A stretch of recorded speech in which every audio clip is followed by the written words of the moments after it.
What up, world? Hey, we back again. Like I said, we're gonna drop a lot of content today because we finally got some time to really start focusing on getting some content back up. Thank y'all for the subscribers.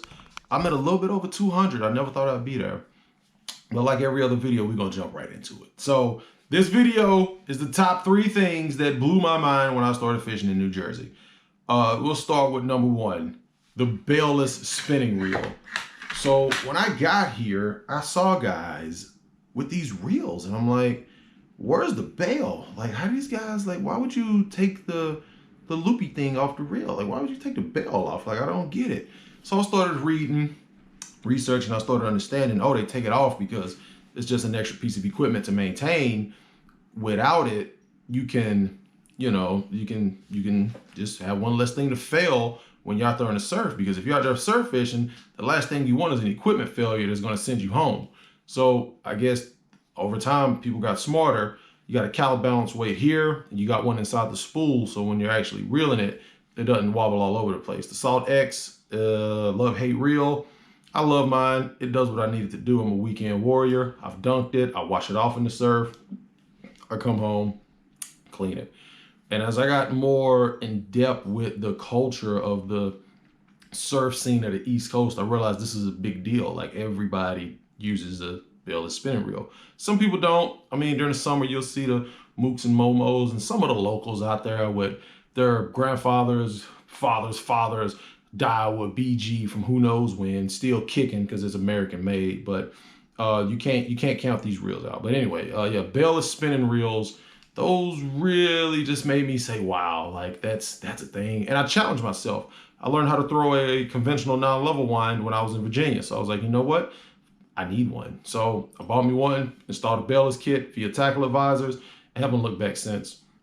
And to go with this Bailless spinning reel, you're gonna need one essential item, and that's gonna be hockey tape. I didn't know what the hell hockey tape was when I got here. And I was having problems casting these, 1, 2, 3 ounce, 4 ounce, sometimes 10s and plugs, wondering, well, how do these guys keep their finger from getting cut from the braid? Like, my finger never got cut, but it got worn out real bad. And I was like, how do they do it? A little Google. First, I wanted to do it on my own before I Googled it. And before I Googled it, I tried the local finger tape at the store. Thought it was electrical tape. I just saw black tape on people's fingers like John Skinner and what's my dog name? Bill Wetzel. I'm like, what's that black tape they got on their fingers? So just Googled it, and it was hockey tape. Now I don't play sports. Fishing is my sport, but hockey tape, wrapping this around your finger will protect your finger and grip that braid when you cast in those bigger lures, trying to get that little bit of extra distance. It can get wet, sand, it don't matter. It stays stuck. It stays on your finger all day. I've been trying to find another use for it, but only in that super rough surf fishing environment with the sand and the wind and the water. This really helps. You're drop shotting for bass, you're doing some largemouth bass fishing, you don't need to tape your finger. It don't matter. I'm really surprised a lot of people don't do this in Florida. Like, I see people surf fishing, trying to make these big casts with spinning reels for shark, and it's gotta suck to try to hold that line without some sort of protection. And I'm really surprised that this technique hasn't went nationwide. All right, number 3 on the list for strange things that I saw in New Jersey, the Ava Jig. I promise you, if you take this jig anywhere else in the world and throw it, someone's gonna laugh at you. It's got this little tube on the back. This one's getting rusty. I caught my first striped bass from the surf on this one. I'm gonna keep it. I'm probably gonna put a little WD-40 on it. I haven't seen anywhere else anybody use this type of lure. I was gonna send my buddy one down in Galveston, South Texas area, and he said, dude, if you send me that, I'm not gonna use it because people are gonna laugh at me.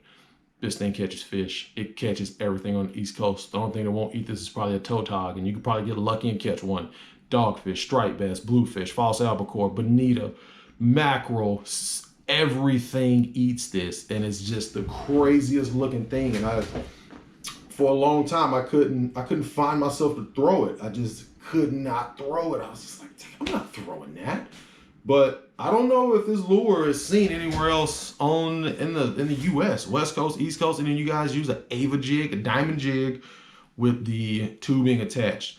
And when it goes through the water, it does a little spinning around. A fish come eats it, thinks it's a sand eel. Boom, you just made history. But this is one that really just kind of blew my mind. And for a bonus, we got the Super Strike needlefish or the pencil jigs. These plugs, they really blew my mind as well, because I'm like, look at this thing. It's a straight shot. Like, what does this thing do? And I asked people, I was like, well, how do you work it? They was like, oh, you just throw it out there and reel it in as slow as you can. I was like, what? Like, that doesn't make any sense. You just reel it in?